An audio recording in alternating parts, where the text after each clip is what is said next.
Welcome to the Everyone Belongs podcast. I am Ben. I'm Cammie. And this episode is sponsored by Ricola Cherry Honey Herb Throat Drops, naturally soothing relief that lasts. From Switzerland. Made with fair trade honey. Naturally effective relief. I'm pretty sick. So I'm going to put one of these in my mouth right now. This is not ideal. We're not big enough to have sponsors, in case you're wondering. Podcasting conditions. But we're doing it anyways. Yes. We're pushing forward. We're relentless. And the reason we are is because we believe in this message so much that we're really excited to be here. And there's a lot of energy lately around this topic. So we have been sharing our story on this podcast of getting kicked out of churches and being screwed over by institutions. And trying to be honest, it's hard sometimes, I guess. You know, there's a lot of emotion with this kind of stuff, but we're doing the best we can. Yeah. And the reason we're talking about this stuff isn't so that we can just hate on institutions and churches and places and people of the past, but so that we can identify patterns in ourselves. Because what we found is a lot of the hating of institutions from our past reveals that we're actually still involved in the same mindsets today. So if we really want to consciously evolve or move past it, it goes much beyond just changing addresses or clubs. You actually have to change a mindset. So for those of you that are interested, either you've been hurt by certain institutions or maybe you've hurt others, very possibly both, and you want to move the heck on, this is a place to talk about it so that we can evolve together.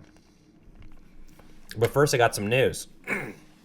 Okay, you guys are killing it in leaving reviews for us. I really appreciate it. But this has been a week because we currently have 140 ratings on iTunes. Now, I asked people to get 100, and 40 people went above and beyond. But here's the thing. Now I'm going to emotionally manipulate you. At one point this week, it dropped back down to 4.5. Wah, wah. So for a while, some of you guys listened to a 4.5 star review podcast. I don't know who it was. I just know some of you this week did. But I am very happy to announce that it is back up to 5 stars. But the reason why I'm telling you this is the emotionally manipulative part, but it actually is true. Also, every review counts. Yeah. Like, we're on the edge. And I ask you again, dear listener, would you like to be the listener of a 4.5 star podcast or the listener of a 5 star podcast? I know which one I would choose. Make the right choice. Dude, that sounds like I still have it in me. I could preach a Sunday service. But actually, I did want to go back and listen or read a few of these reviews because I really appreciate it. We sit here in our basement. It's cold down here. And while I love Cammie and I love looking into her eyes, I don't have a job, so I'm home all day. I stare in these eyes all day. Yeah. And it can be a bit of an echo chamber. So to hear people's feedback is really nice. Cammie, would you like to read these? And that's where Yes, I would. That's the name. Okay. And these are both 5-star reviews. Wow. Okay, this one's from Bad Wolf Mom. I like that. What an amazing journey. I can honestly say that until I heard your family tell your story, I thought this type of thing was rare. It isn't, and by speaking out, you have encouraged others to do the same. I hope that one day we do have a social construct that allows us to see that everyone really does have a place and purpose. This is from C. Can we talk about that for 1 second, CC. Oh, okay, yeah. Yes. I mean, I think that's one of the reasons why I'm so passionate about sharing the story, even when we're sick. Because they thought it was rare. Yeah. But It's really, really not rare. Not rare. Like, it's as common as every people group. Mm-hmm. Now, our exact iteration of what it looks like is probably maybe more rare. But that's what makes it so interesting to talk about, and I think it's helpful for people to understand. Sometimes when you don't understand something until you see the outliers or the extreme versions of it, that's when it really stares you in the face. So that's why I'm so adamant about us sharing our story and not being silenced, is because I think it'll help everyone else that maybe lives a more temperate or average life, like meaning they're not getting kicked out of churches, but they still feel a lot of these same things. They might be outsiders in other ways. Right. Anyways, so I like that. That's great. This is from CC Aquaman. Out there, but I like it. I stumbled across this podcast after watching the Crawfords AT hiking videos on YouTube. Their message connected with me because I'm a recovering Roman Catholic and I recently became a Christian and joined a progressive church. While Ben and Cammie's story is extreme, it has helped me navigate my new religious journey. Huh. Amen. That's cool. I wasn't thinking that was going to go that way. He went from a recovering Roman Catholic to a Christian. Fucking plot twist.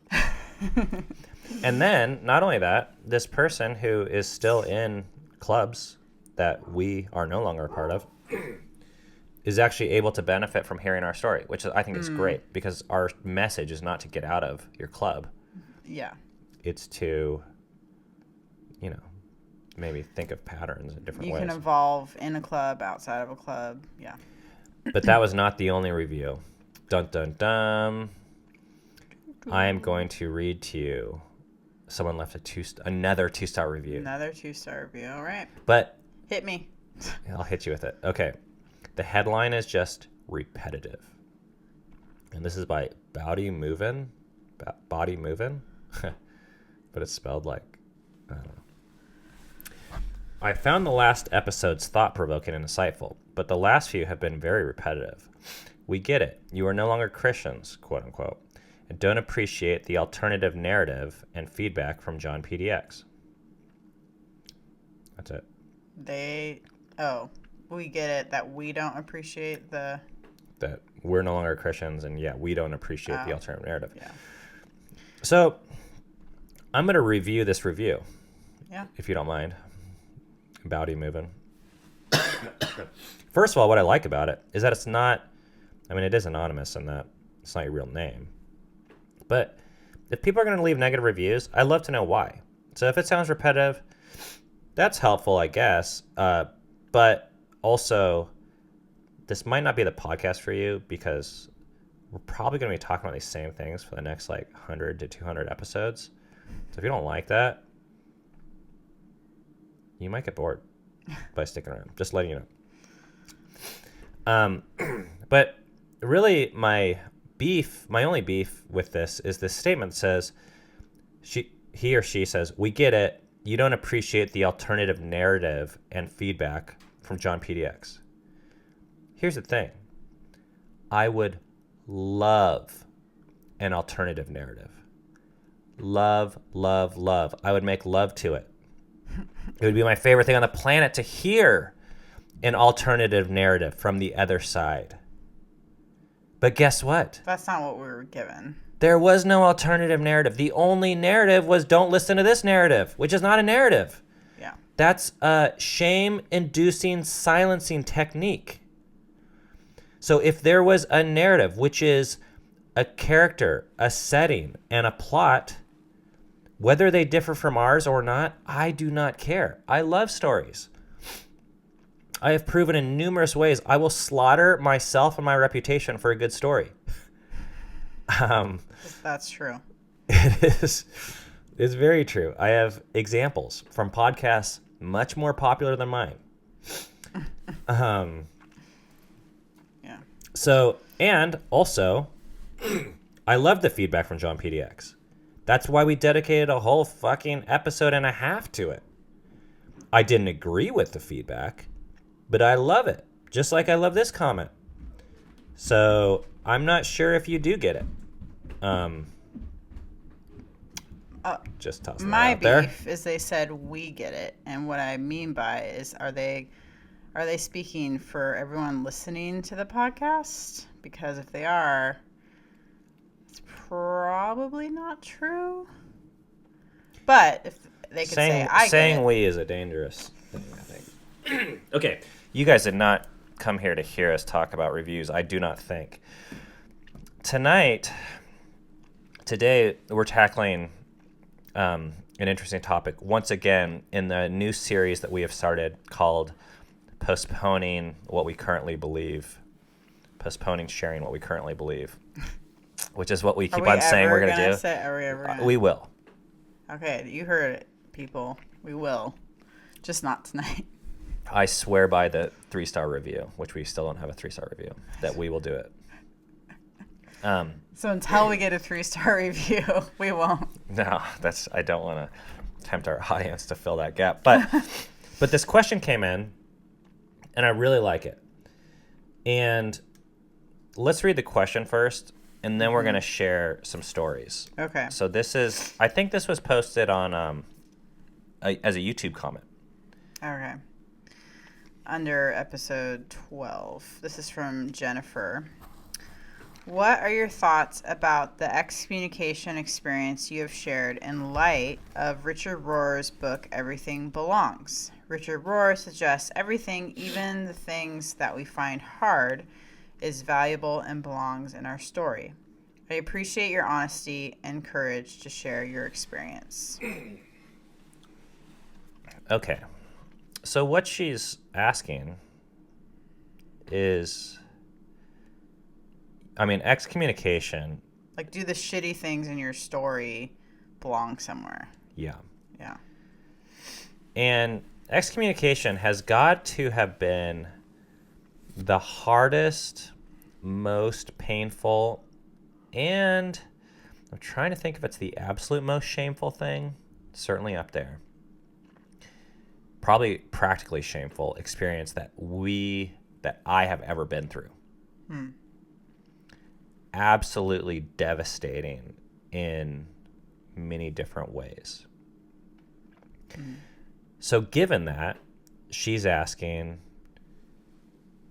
do you see it as a good thing or as a part of your story, or is it this like invader element that's like we should kind of like talk negatively about? I think those aren't the words she's using. I'm kind of reading into this because she's referencing Richard Rohr's book, which is called Everything Belongs, which we read in the last year or two, and actually, obviously, now that you know the title of that, inspired the name of this podcast, Everyone Belongs, not to be confused with Everything Belongs. So this has prompted me to want to revisit a part of our story that maybe we didn't emphasize. So what I'd like to do with you, Cammie, which I know you don't like thinking on your feet, but I wanted to talk about the worst, most embarrassing things that we've done under our old belief system. And we did talk about a few. I mean, I told you guys I wore Christian t-shirts every day in high school one year, believing that this is the best way to love people is by, and some of these shirts were really bad. There was this one of like Jesus like on a cross, like bleeding. It was all like gory and stuff. Bench pressing the cross. No. Is that what you're talking about? Oh. Okay. That was a Lord's Gym one. I never really had that one. This one said actions speak louder than words, and it was like this weird like angle of Jesus. You see his hand all bleeding, and then his like face had a crown of thorns on it, and it was all like. Oh yeah. Anyways, that was high school. But I actually believe we did things that are a lot more. And this is where I'm going to use the word embarrassing very liberally, because I'm not truly embarrassed about them, but the actions themselves, I guess, are embarrassing. we've done a lot more weird and harmful things in the last 10 years than our high school years. Now that I look at my high school years, I'm like, oh, that was fairly harmless. Mm-hmm. But you're staring at me absolutely blankly. I should have prepped you about this ahead of time. I'm not, my brain is not blank, but I'm trying to figure out where to go with this. Talk to me. Well, for me, it's harder for me to come up with actions. It's more like attitudes for me. Okay, great. Let's go there. Which I do think maybe with that there was some actions produced from the attitudes. But for me, my old beliefs, I had this attitude that you could become more and more superior as a human being, spiritually speaking, and that you were someone that to be revered because of your good morals or spirituality. That is so vague, though. I mean, you're describing everyone. Well, I'm just saying I have less of that now than I did. Like, I had an extra dose or something. Let's tell stories, though. I mean, let's talk about exercising we people. Moved to this place, Northern Kentucky, and several people we knew, we kind of convinced to move with us. I mean, yeah, now you're getting we somewhere. Weren't like, you should move with us, I don't think, but we had our relationship with them. I mean, I can think of 3 people right now that moved out here because of us, and maybe they wouldn't say that, but whatevs. This is my story. And I just think, whoa, that's like a lot of power, wielding of power, or I don't like to use the word influence because I feel like that's a little too whatever, benign. And we also purchased a bunch of properties so that we could have a bunch of people live near us and like have like a commune or some like a spiritual commune thing. I don't know. Looking back, like, it's all kind of weird to me.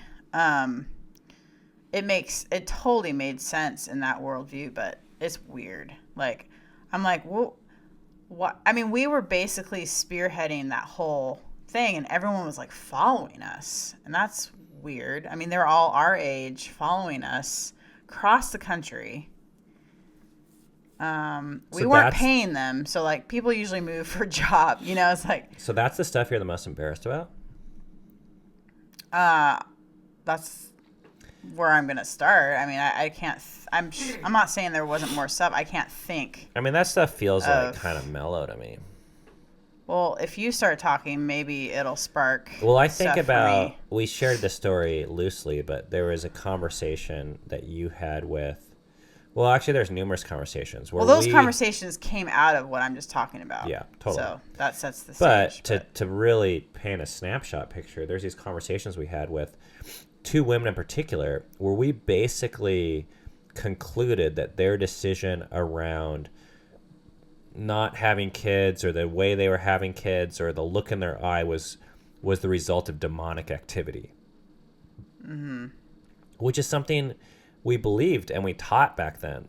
Mm-hmm.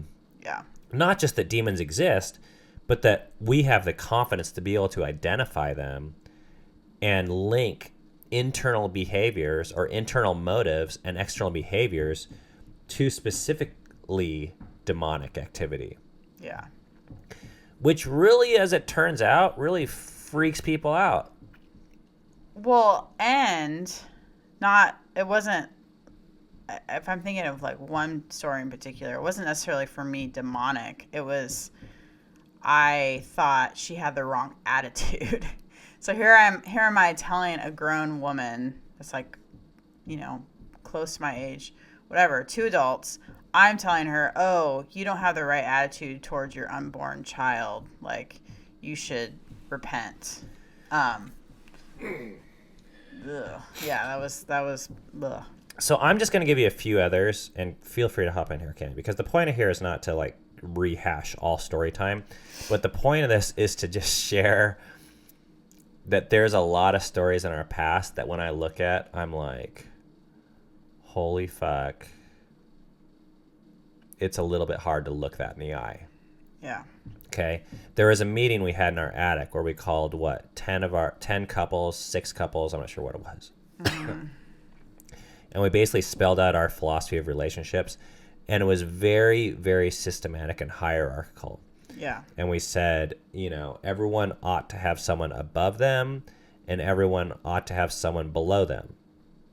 Everyone ought to be mentoring someone, and everyone ought to be mentored. There was numerous speaking gigs I did at churches where I used our story to kind of like, there was truths to the story, but the way the story was used was, it's hard to explain, but it was almost like co-opted to like, one of my stories was used basically as a fundraiser for a church. And I didn't care at the time because I was like, hey, more publicity for our story. Like, you can use it however you want. Now I'm like embarrassed that our story was used for what I would consider a fairly oppressive organization to raise funds for their fucking building campaign, basically.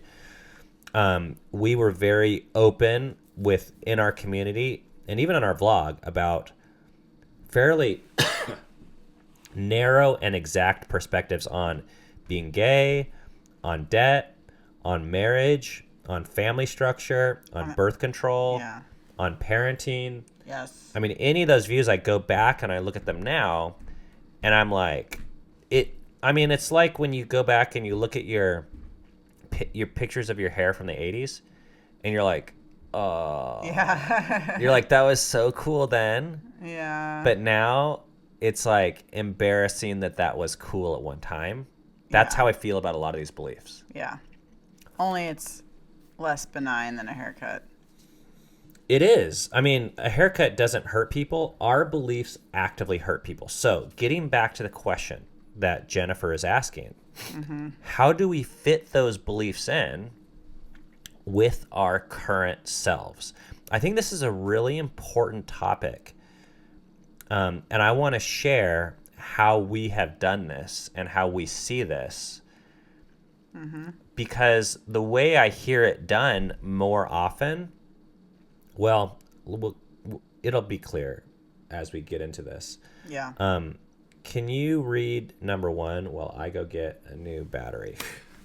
Yes. Okay. Number 1. We try not to be ashamed or embarrassed about our past selves. This is a really hard thing, but I think it's really important to do this, because I think if we aren't able to do this, then there's a whole lot of people that we would be ashamed to even just be around. But when I think about our story, where we came from, I just know we were just doing the best that we could with what we were given, how we were raised, the things that we were exposed to. It actually makes a lot of sense why we believed what we believed. But so when I'm talking about myself, I'm even cringing as I'm saying these past beliefs of mine and how they affected people negatively. But I also just don't think it's very helpful to me or to anyone else to talk shit about myself back then.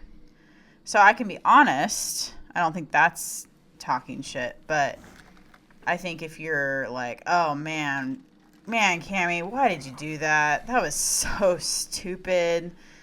I was such an idiot. You should have known better. No, I shouldn't. I totally should not have known better. Like, it makes total sense that I did what I did and that I believed what I believed. Well, I have found this perspective on life to be so refreshing when it comes from a place of judging other people. And that is to assume that people are doing the best with what they have.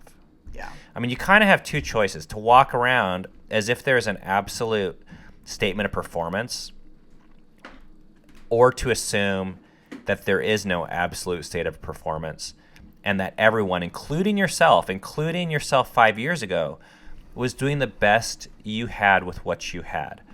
Now, my first experience of thinking about this was actually when I was going through like sexual addiction recovery type stuff. And I used to beat myself up for looking at porn. I think maybe in high school or fifth grade or something. I'm not sure exactly what age I was like really down on myself.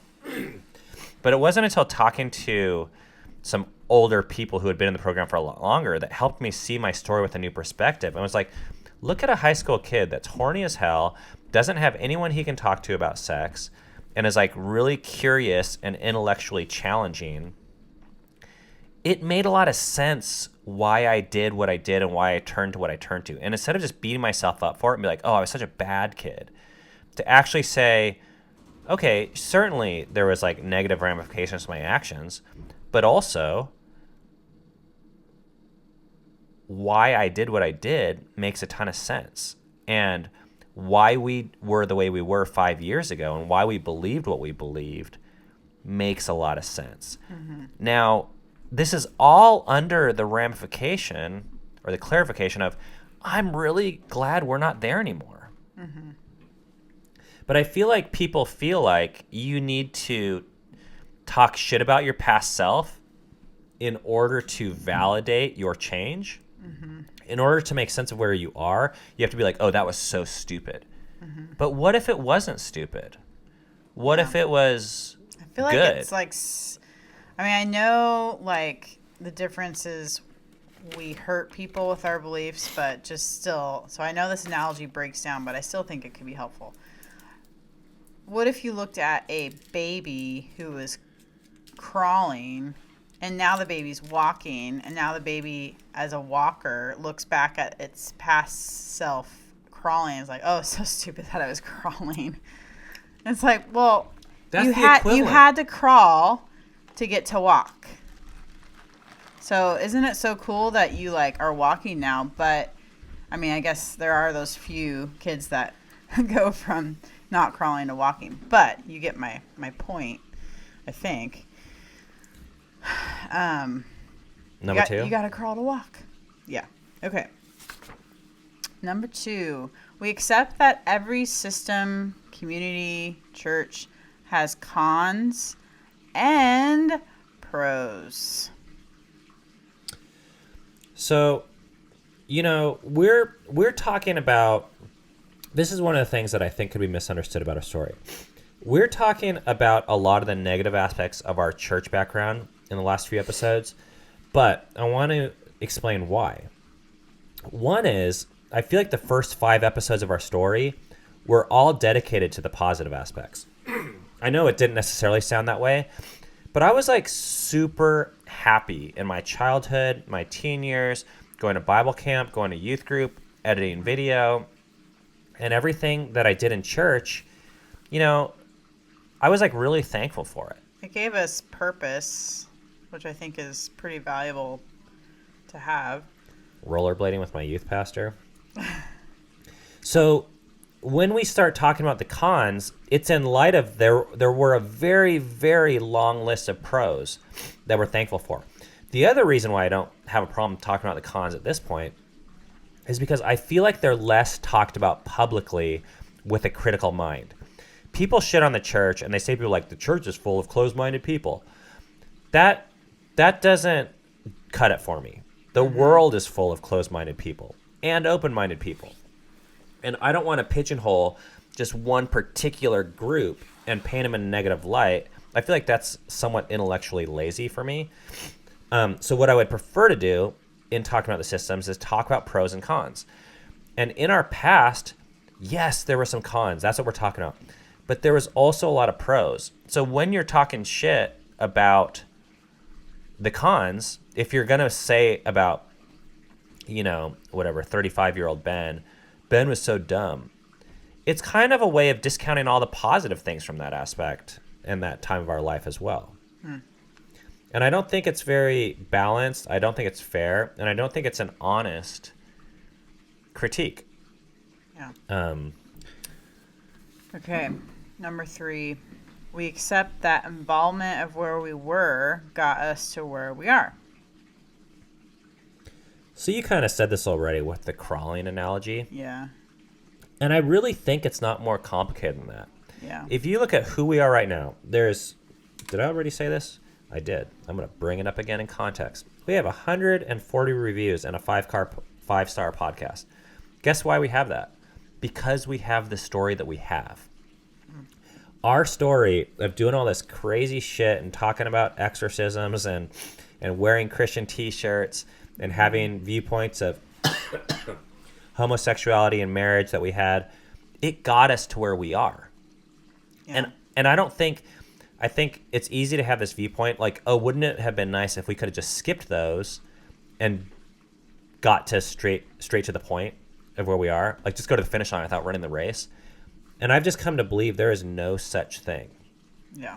So in a way, and if you guys, I try and stay away from preaching, but really the goal of this podcast is to walk you through our process, because I think everyone probably out there has feelings where they look at their past and they're like, I can't believe that I did this or that I believed this. And what I would like or allowed this, or yeah. And what I would like to do is really give people maybe some tools that we've used so that they can have some fucking grace on themselves. And the other cool thing is, if you can accept your story, I think you can possibly more accurately tell your story. But a lot of times we jump straight to these moral conclusions about our past selves, and you're like, oh yeah, that was stupid, which actually skips you from sharing the details that make all the sense in the world and actually make for a better and more honest story. Yeah. And I think you can relate to more people that way. So with our past and where we are, I just believe where we are right now, there's no shortcuts for us to get here. It wasn't accidental. It's not coincidental. We are all products of our environment. So if we're talking shit about where we've come from, really, we're talking shit about where we are right now. And I'm very happy with where we are right now. I love our life. So I don't think it's fair to say, like, I love my life, but that 10 years was lame and stupid. Like, it was the best with what I had, and it got me here. By the way, there's 7 of these. So you guys are doing good. Okay, we're on number 4. We remember that if you can't accept your past self now, you won't be able to accept your current self later. So I've come to see that my attitude, there's 2 ways to view yourself. Going back to the original thing. Man, I hope this isn't coming across as too simplistic, but just for radio play, I hope you guys forgive us, because there's a lot of ways to view yourself. But you can basically think that you suck, or you can basically believe that you're doing pretty good and are doing the best with what you have. And depending on which one you choose to have, you can interpret all of your actions and the actions of everyone through those lenses. So this is the epiphany that I want to convey, or the little thought point, is like, wrap your mind around this. If you look at your version of yourself from 10 years ago, and you're like, what an idiot. I can't believe Ben said that and believed that. That is so dumb. But if I'm still on a path of evolution and growth, which my life has shown that I am, in 10 years from now, I'm going to be looking at myself, to what I'm saying on this podcast today, and being like, what an idiot. That's so stupid. I can't believe he believed that. How dumb. Because people grow. Like, they don't stop growing. Mm-hmm. There's never a point where you're just like, I've made it. At least I really hope. And if you do get to that point, I feel like you're not living your best life. If you believe the same thing you did 40 years ago to a T, I actually believe that's a red flag. Something's probably wrong. So therefore, we could just keep on every year looking back at what we previously believed and be like, what an idiot. What an idiot. It's just like looking at, like Cammie said, looking at our previous stage of development, like an 8-year-old looking at a 7-year-old, be like, I can't believe I was doing that. And the 9-year-old looking at an 8-year-old, be like, I can't believe I was doing that. Or you could look at yourself and be like, damn, that's cool. Mm-hmm. I was doing good. And now I'm doing better, or I'm older, or I'm more mature. And I can't wait to see what I'm going to be in another year or two. So part of accepting our past self, I think, is really accepting our current self. Yep. There was one other thing I was going to say. Carry on. Number 5, the most difficult things generally produce the most growth. This is like son of a bitch about life, right? Like, yep, that's usually what it is. The hard things. Yeah, the hard people, the people who hate us, the dysfunctional systems, I think they all have a place in our story. Yeah. Yeah. They really do. I mean, for me, a big reason why I rejected so much of what I used to believe is because of how people treated me in believing those beliefs. So it was like looking in a mirror. It was like, oh, like that's what I'm doing to people?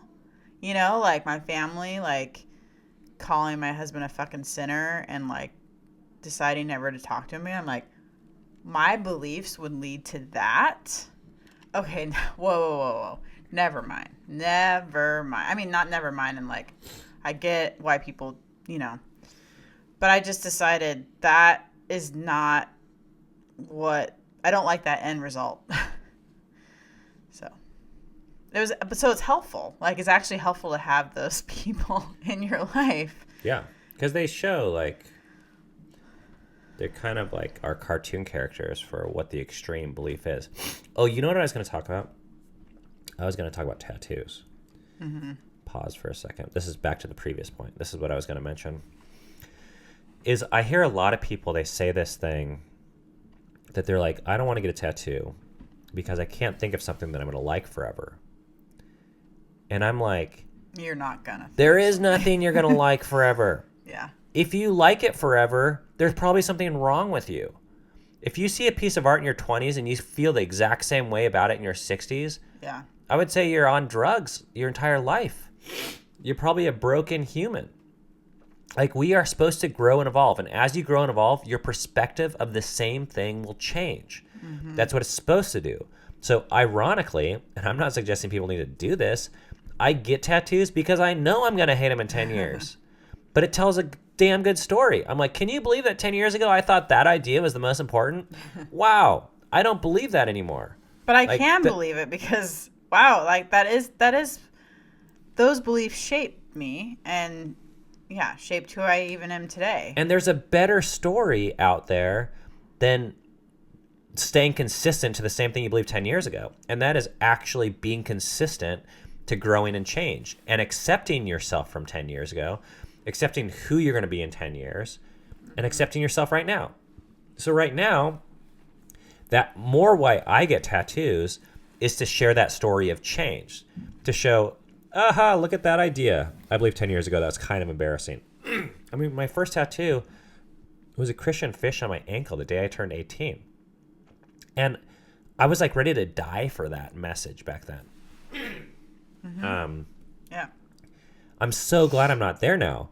But you know what? It's actually really nice having that reminder of who I was, because it causes me to be more gracious to people that are still in that. Because I get it. I know it. And I think it's really easy to forget that. And, you know, I know there's different aesthetics, and I grew up in Southern California, so I have a strong penchant for shitty tattoos. But I remember just thinking, did I want to be the type of grandpa that's covered in tattoos that are all crappy looking? And when my grandkids came to see me, they're like, damn, that guy has a story. Or do I want to be that type of grandpa? Like, because I feel like a lot of grandpas, they look all nice. And do you think they were always 80 years old? Old and boring. You see them and you're like, that guy never was like banging chicks and out there drinking and experimenting with drugs and going to rock and roll concerts. And every old person has that story somewhere there. Some version of it. But because we don't tell that story, we're ashamed of it, or people couldn't afford tattoos or whatever their thing was. It's harder to tell that story sometimes. And kids don't get it. They're like, oh, you're old and boring. You must have always been old and boring. But tattoos are like looking at old pictures, you know, of your parents when they were like 20, and you're like, oh, wow. You were cool. Whoa, you look like this, or you dress like this? That's crazy. What happened? Okay. Okay. Number 6. Two more. Yes. Being kicked out of one group does not need to define who you are. So this was a hard one for us. And I don't want to say we're completely out of the weeds here, but I think there's still feelings. Like when we got kicked out, we lost our identity. We felt like we were worthless. We gained this other identity that was like, oh, we're the outsiders. Which is why I have a black sheep tattooed on my thigh. And why our logo for this Everyone Belongs channel is a black sheep, which I guess there was some confusion at first where someone thought it was actually a uterus. Which then I looked at it and I was like, huh. Oh yeah. I guess if you're looking for that, you can find that. Which I'm fine with. That's cool. Being interpreted as that. Sure. Every uterus belongs. But I think in the beginning, it was so hard to identify as anything. I was identifying myself the same way as the system that kicked us out. I felt guilty. I felt worthless. I felt less valid. I felt like I was in the wrong. Yeah. And when you're that way, even when you start to disagree, I found myself, a lot of our feelings were a giant reaction, I think. We were like, you suck. And I think that's just a necessary phase we had to go through. And that's where I want to say, I don't think we're completely out of that. I think there's still some emotions where I'm like, because we were embedded in this world for more than 35 years, it can be very healthy to look at it and to be like, fuck you assholes. Yeah. Because you're just doing what, I mean, this is like psychological development of toddlers where they develop their own personhood separate from their mother. And they have to say, no, I want the red one, not the blue one. And it doesn't matter, but it does matter because they're saying it's my choice. In a way, we had to look back at these systems and be like, fuck you. I am not you. You are not me. You suck. And those were all just like ways of psychologically differentiating ourselves. I mean, it sounds all fancy. It comes across as being angry and angsty, but who cares? There was something deeper happening, I think. But eventually we had to learn that that isn't who we are. That, you know, to some people they call us an American. To some people we're white, ethno, this and that. To some people we're going to be outcasts and excommunicated. It's helpful for me to hang out with, like, I had my friend Kate here visiting me this weekend, and she doesn't come from this like culture at all, and it's refreshing for me to be like, oh yeah, like we're outsiders of a group, a very small group. Like most of the world have no idea what I'm talking about. Like, it's just it's nice. It's nice to know like it's not the whole world. So when you believe this, I think it's allowed us to view our history for what it is. It's just kind of our story.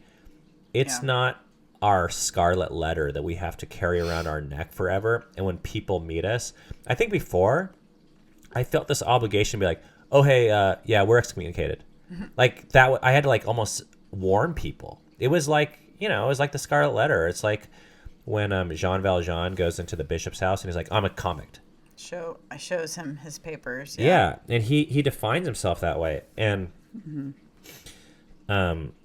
what we've come to believe instead is that being excommunicated speaks more to the systems that excommunicate us. And they do actually about us or the other people that have been kicked out. Because the systems will always expel that which is threatening to the system. And that which is threatening will change over time. And as you look at different systems, that will change. But the expulsion will not. And Peter Rollins, who's an author that has been helpful for us, he kind of makes this point that when you see that the homeless people or those they in jail speak more to the society that isolates and labels them than it does about the actual individuals that are homeless or in jail. So in a way, I think this is the main reason why we started Everyone Belongs, which is to give people hope that no longer fit in a system. I mean, I don't want to be that group that's like, fuck you assholes for the rest of our life. I feel like those groups, I don't want to say they're toxic, but I think when you get stuck there, it's just angry and it's like stuck in a stage of development. So I actually want to show people that there is hope beyond that. And you can tell your story really without shame and accept your story. And because here's the thing, when it fully defines you, even our own stories take this larger than life power. There's this like, I don't know, I spent so much time in sexual addiction recovery groups where that if someone was like sharing their story of being molested or whatever it was in their past, and they're like, oh yeah, I've moved on from it, I've healed, but I don't want to talk about it. They haven't healed. It's actually how someone talks about something is a huge indicator of if they've been healed or not. Because the fact that it has still so much power in their life and defines them shows that it still has power and it still is, one of my goals with our story is to be able to be like, yeah, we used to tell people that they shouldn't use birth control, because we believed this and that. And even this part of our story, it doesn't hold this larger than life sway over us. We can be like, yeah, and we don't believe that anymore. And that's really cool. And we did believe that. All right.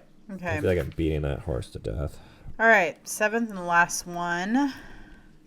Just because something has been valuable to your story in the past, like relationships, places, groups, beliefs, does not mean that they need to be valuable for you in the future. I feel like this was kind of the theme of last week's vlog, like being okay with not reconciling relationships and moving on. Yeah. And we've learned that it's good and okay to move on. Yeah. And this means saying goodbye, but it also means meeting new people that are on the same path. Yeah. And instead of saying that, like, and this is just a language system, instead of saying that sucked, I was stupid, how about this? This is what I found better. Saying, oh, wow, that was helpful for me then, and I really liked it then, but that is no longer helpful for me now.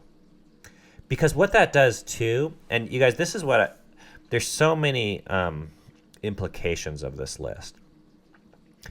If we can't accept past versions of ourselves, we will not be able to accept other people that are living that version of themselves currently. Yeah. So if we look at fundamentalist Christians that are like picketing abortion, we're like, what a bunch of idiots. Because when we did it, we look at ourselves and we're like, I was an idiot. We're going to look at everyone else that same way. We're not going to be able to move beyond that. But if we can accept ourselves, we can look at those people and be like, wow, I don't agree with that. And I wish they didn't. But maybe that's helpful for where they're at right now. And that'll change the way you talk to someone like that and approach someone like that and offer help or hope to someone like that. But just calling someone an idiot doesn't offer a whole lot of hope. It doesn't accept them for where they're at. I think it's a way of almost denying reality instead of accepting reality. Yeah. Because you're almost saying, I wish they weren't that way. Yeah. Well, it's like, guess what, motherfucker? They are that way. And you were that way. They might die that way. Yeah. And finally, the last implication I have of this, and I kind of already shared this, but what I have found is as we continue to work through accepting past versions of ourselves, basically, what I learned in 12-step groups was, I remember the first time this really came up, I think it was 7, my son. He was like 4 or 5, and he would start crying and melting down, and it would piss me off. I would lose my shit. I would want to shake him and stop him and slap him and just be like, stop doing this. I hate this. And what I realized, the psychology behind this, is that probably around that age, crying was no longer acceptable for me to do. Like, boys in our culture, crying is seen as weakness. It's seen as lack of discipline and throwing a temper tantrum. It's embarrassing to the child. It's embarrassing to the parents. So around that age, this is what I was told, and I actually believe it, I wasn't allowed to cry myself. So in other words, I did not accept this behavior myself. It was subconscious. I don't remember this. But then when I started to see this happen with my child, I don't accept it in him. Because I'm like, be a man. Like, boys shouldn't be crying and falling apart, and emotions are not okay to express in that way. They make people uncomfortable. They make me uncomfortable. So what I found is, and what is it? Like begets like, or what's the phrase? I don't know. You can tell he's on track then to do that with his son, because he's not allowed to express or understand or appreciate these emotions. Now, for me, as I worked through that trauma, if you will, or dysfunction or philosophy or theology or whatever you want to call it, where I started to be okay with my own emotion currently and accept myself and be like, wow, a lot of my inability to accept and process these emotions is actually leading to my addictions, because when I can't express that I'm happy or sad, emotions are going to come out one way, shape, or form. We can't actually hide them for long. So now I'm actually dealing with them and accepting them. I found that I was able to also accept my son. And I think it was my son because I wasn't that way as much with the girls, because I don't think I identified with them as much. Although I was that way. I was like, oh, girls cry. But I was like, boys don't cry. We're young men. Because I was a boy. Mm-hmm. So, now I'm very proud to say the way we parent Rainier, who is 3? Yeah, almost 4 though. They're always changing those ages. That's the hard part. Yeah. You get to know 3, and then before you know it, it's like a different number. Yeah, it's hard. Change is hard. We're parenting him very, very differently than we were parenting every one of our other children. Yeah. And it's actually been like that every step along the way. Yeah, I mean, it's like night and day where you're able to not just the way that you're able to accept his emotions and really is it's amazing. Yeah, it's great. So I can see You now. did the work. I can I tell. did. I Yeah, fucking did. I mean, a yeah, decade of it. yeah. But now I see him, and when he cries, I'd be like, oh, shit, you're disappointed, or you're Mm. angry, or you are feeling overwhelmed. And you can just accept that And I emotion. can say, like, Yeah, I also know what it's like to feel angry and frustrated and overwhelmed. yeah, because you've accepted it in yourself. I've accepted it myself. And your feelings are not any less legitimate than mine. A small person does not have feelings that are less legitimate than a big person. And your way of expressing it is more elementary and simplistic. But that's a nice thing but too. helpful. Yeah, Yeah, because when you're pissed, you're gonna cry and scream. Us adults, we learn to hide it. yeah. We're still pissed. Mm-hmm. Um, Yep. so so this is what's at stake here for me, you guys, and why I really appreciated this question from Jennifer, which is it's really about accepting the parts in our story that we don't like, accepting those realities, accepting, you can call it a million different things, the shadow self, the sin, the dark parts of our story, and just saying that happened. And I want to be okay with that in my own life. I think that's actually what forgiveness is. To be able to forgive yourself. You accept your past self. You're like, I can accept you the way you were. Wow. I like that. Mm-hmm. And, you know, not to get too hippy dippy new age, but to be able to stare the 10-year-old version of yourself in the eye and say, you know, I think that kid is probably doing the best they can with what they had. And now I just have that attitude actually about Rainier, our 3-year-old. I look at him and he's screaming his brains out, and I'm like, you know what? I think he's probably doing the best he can with what he has. Yeah. And I don't need to belittle his experience to feel good about where I've gotten. Because I have a lot more fucking self-control, and I have a way to process that type of emotion. Mm-hmm.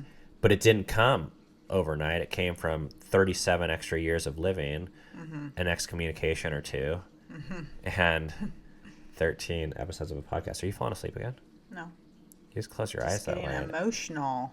Wait, you are? A little bit. Really? I mean, I am tired too, but. Let's hear about this emotion. We got 3 Well, minutes. I just think it's cool to think about. I've just been doing a lot of reflecting about my 10-year-old self lately, and but for me, I've done it in a different light. I mean, Dude, you wrote that song.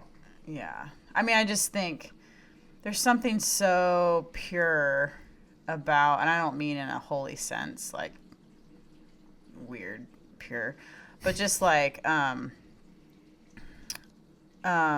mean in the pagan sense. so The witchcraft well, I sense. just like I'm just thinking of myself as 8 years old, right? And I'm like riding my pink Huffy bike and without a care in the world, and I'm like, where the fuck did that go?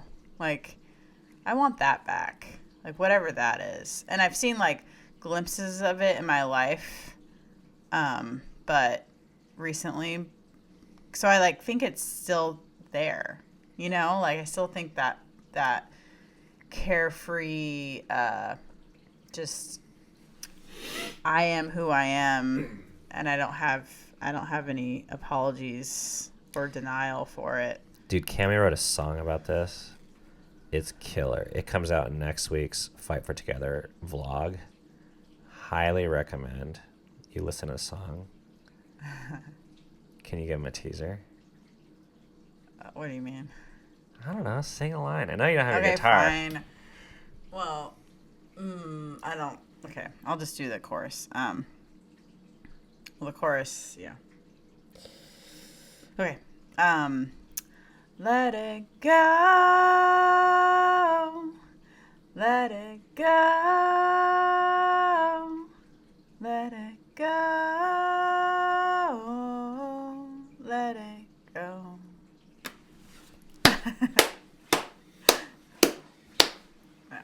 Beautiful. Yep. All right, boys and girls, that's all we got for you today. Thank you for the question, Jennifer, and Yeah. we would love to see people. I mean, everyone, you guys, if we're growing, I think we're going to be at a place where we're going to be like, I'm glad I'm not there. But to be able to talk about there with respect, and the people who are still there with respect, and the younger versions of ourselves, i.e. our kids, with respect, I think really helps us move into a world where everyone truly can belong. I really do believe that. Because we're not trying to create... Evolution to me is not just a more judgmental other system. It's actually full acceptance of reality and the good and the bad. So thank you for listening and considering this. Yep. A couple things to be aware of. We have... I've never talked about this here, but I don't think we have a Everyone Belongs Instagram account. And you can find us at everyone.belongs.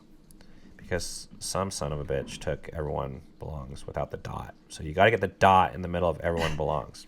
It's a period. But if you just type it in, you should be able to find it. It's the logo. It's like has like a rainbow tile with a uterus on it. And we also have a Facebook group where there have been some pretty lively discussions and sharings of stories. So every time we release a podcast episode, we start a discussion about it on this Facebook group to get people's opinions.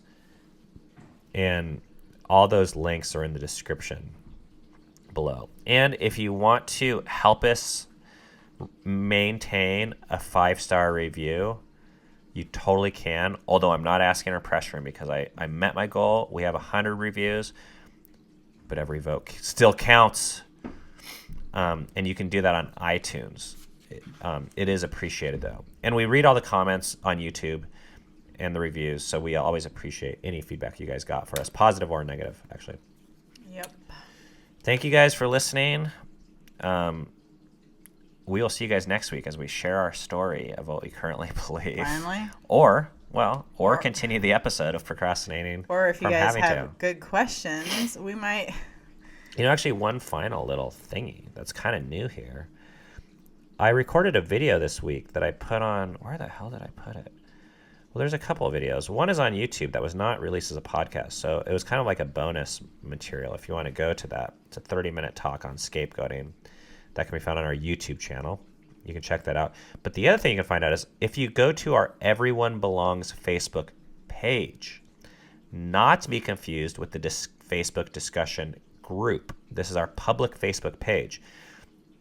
Last week after the episode was released, I took my favorite question and I did a little like 10 or 20 minute response on a Facebook Live video. And I kind of want to make a little tradition of that where I just like hop on Facebook Live for 10 or 20 minutes the day after a video is released and respond publicly to a question. So that kind of, if you want to be a part of that, you got to listen the day it's released.